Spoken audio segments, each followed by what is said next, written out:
Hello, this is Andre from GeniusLife.me.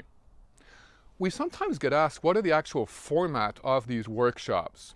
So we actually have 3 half days. The first half day we identify the genius zones of the participants. The second half day we measure the time that we spend in them, on average 15 to 20%. And the third half day we put together a very concrete plan over 100 days of how to maximize that time that we spent in our genius zones. But actually, maybe the key, the difference, the real differentiator that we have in our workshops is what we do after the workshops.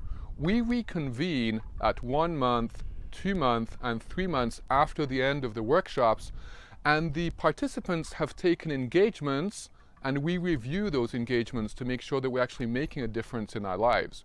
Because understanding something is good, but doing something with it, implementing that change and attaining these goals, that in my view is actually way more important than an intellectual understanding of a concept. So we review these goals afterwards, and it's actually during the first review from my very first cohort I realized the power of this methodology and the changes people were making in their own lives.